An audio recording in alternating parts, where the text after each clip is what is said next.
The night shift felt heavier than usual. The air inside the hospital ward was dense, thick with the sharp smell of antiseptics.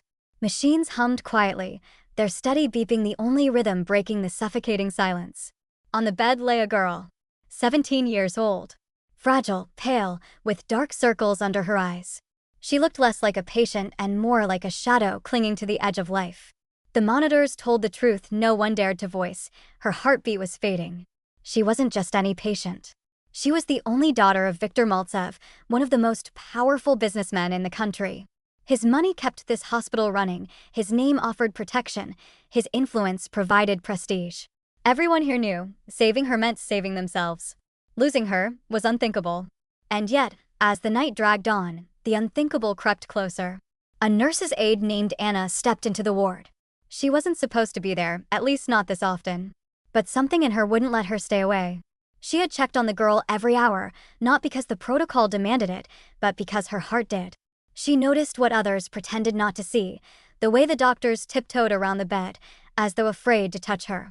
They whispered, avoided eye contact, carried themselves like actors in a play where the script had already been written. Not one of them looked at the girl as a human being. To them, she was a liability. A political risk. A lawsuit waiting to happen. Anna was wiping the floor when the door suddenly swung open. 3 doctors stepped inside. She froze against the wall, pretending to focus on her mop. One of them glanced at the monitor, his face grim. "We're losing her."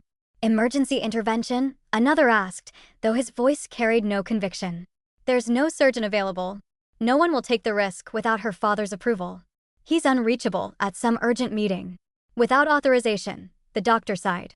"It's better if it ends naturally. We'll call it cardiac arrest." The words hit Anna like a slap. A sentence disguised as medical judgment. The men filed out as quickly as they had entered. Their decision, if it could even be called that, was made. Anna was left alone in the dim room, the girl's shallow breaths rattling in the silence.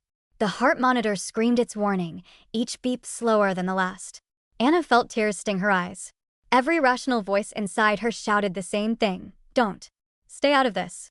It's not your fight. But another voice, deeper, stronger, refused to be silenced. She switched off the security camera in the corner. She shut the blinds. She locked the door. And then she walked to the cabinet where she had hidden a small collection of surgical tools, remnants from years past.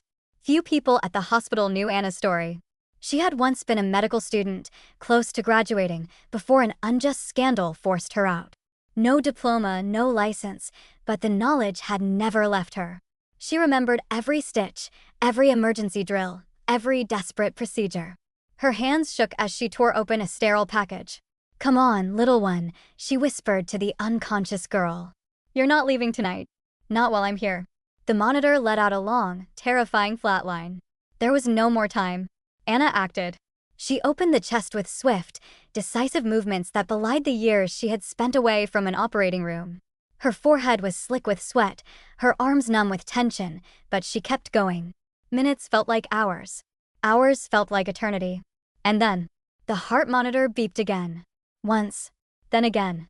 A steady rhythm returned, weak but undeniable. The girl stirred, ever so slightly, her fingers twitching on the sheets. Anna froze, staring at the screen, hardly believing her eyes. She had done it. She had pulled her back. Quickly, she closed the wound, cleaned the evidence, restored the room to its earlier silence. By the time dawn broke and sunlight spilled through the blinds, there was no trace of what had happened, except for the steady pulse of life returning to the girl's body. Anna knew what was coming. She would lose her job, maybe even her freedom. But as she looked at the girl's face, no longer ghostly pale, a quiet peace filled her. Whatever the cost, it had been worth it. Morning. The chief physician's office was gray, lit by the unforgiving glow of fluorescent lamps. Anna stood in the corner, her uniform gone, replaced by plain clothes. Exhaustion hung on her like a heavy coat. The door opened. Viktor Maltsev entered, towering, sharp-suited, his face carved from stone. His footsteps echoed across the floor. "This one?" he asked coldly, pointing at Anna. "Yes," the chief confirmed. She performed an unsanctioned procedure. Maltsev's eyes locked onto Anna. "Who do you think you are?" he hissed. "You're not even allowed near my daughter's bed." "What did you do?" Anna's heart pounded, but she did not look away. "I did what none of your professionals dared to. I saved her. While you were gone, they all abandoned her. I couldn't. And I succeeded. Maltsev's composure cracked. His voice rose. Succeeded? If you had failed, you would be a murderer. You don't even have a license. But she's alive, Anna whispered, her voice steady despite the tremor in her hands. Silence swallowed the room. The chief physician buried himself in paperwork, unwilling to take sides. Even the guard shifted uncomfortably, unable to meet anyone's eyes. Finally, Maltsev spoke again, his tone like a blade. Fire her. Blacklist her. Make sure she never works in medicine again, not even in a veterinary clinic. Anna lowered her gaze. Her voice was almost a breath. I wasn't thinking about my career. I just couldn't watch a child die, even if she was the daughter of a man who thinks himself above the law. For the first time, Maltsev faltered. His jaw tightened. His fists clenched. But he turned and left without another word. Anna gathered her few belongings in a plastic bag, a comb, a thermos, a worn book, a folded piece of paper with a prayer. She walked out through the hospital corridors, past colleagues who avoided her eyes, past doors that would forever remain closed to her. The morning air outside was cool, the sunlight blinding. She stood still, feeling hollow, stripped of everything except one thought that burned quietly inside her. The girl is alive. Less than 24 hours later, a convoy of black cars pulled up in front of the hospital. From the first car stepped a doctor from one of Europe's most prestigious clinics. Behind him came an interpreter, several aides, and finally Viktor Maltsev himself. But this time, his face was different. No longer carved from ice, but lined with worry, exhaustion, something close to fear. He rushed inside without speaking to anyone. By then, everyone in the hospital already knew the girl's condition had improved dramatically overnight. Her blood work was stable, her breathing strong. Even faint signs of consciousness had appeared. The doctors were baffled. The records showed nothing unusual, except a strange gap in the surveillance system. Maltsev entered his daughter's room. She was sleeping, but her color had returned. Her chest rose and fell steadily. She looked alive again. He sat beside her bed, took her hand, and for the first time in years, tears welled in his eyes. Silent, almost invisible, but real. He stayed there for an hour before finally standing and ordering his aide. Find her. Who, sir? The nurse's aide. Anna. Find her immediately. Anna was sitting in a cheap cafeteria on the outskirts of the city, her tray filled with cold buckwheat she hadn't touched. Her phone was dead, her mind empty, her body numb. A man in a suit approached her table. Excuse me, are you Anna Pankratova? She looked up warily. Yes. Who are you? I represent Mr. Maltsev. He requests that you return to the clinic. He wishes to speak with you personally. Anna froze. To punish me?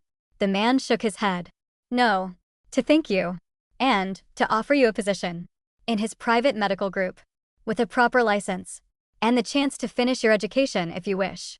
Anna stared at him, her spoon slipping from her hand. Her chest filled with a storm of fear, disbelief, and, though she hardly dared admit it, hope. One thought circled endlessly in her mind. The girl is alive. And maybe, just maybe, she had been given a second chance too. 2 months later. A private clinic nestled among pine trees outside Moscow. Not a sterile, lifeless hospital, but a warm space filled with light, fresh flowers, and the quiet notes of music. In one of the rooms sat the girl. No longer pale and broken, but recovering, her cheeks flushed with life. A book rested on her lap. Across from her, adjusting in 4, was Anna. Dressed now in a crisp white coat with the clinic's emblem embroidered on the pocket, she looked different too. Stronger. Steadier. The girl's voice was soft. Is it true? That you did it yourself? Anna smiled gently. Sometimes, to save someone, you don't wait for permission. You just stay. And you do what you can. My father says you're my personal guardian now, the girl whispered. That you saved me not because of orders, but because of your heart. Anna tucked the blanket around her and answered quietly. The heart gives the best orders of all. At that moment, a knock came at the door. Maltsev stepped inside.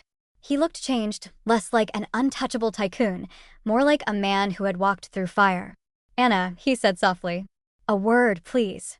They stepped into the corridor. He handed her an envelope. You didn't just save her. You changed me. Inside you'll find confirmation. You've been reinstated at Medical University. Full scholarship. My personal recommendation. I rarely admit when I'm wrong. But this time. I must. Anna's eyes filled with tears.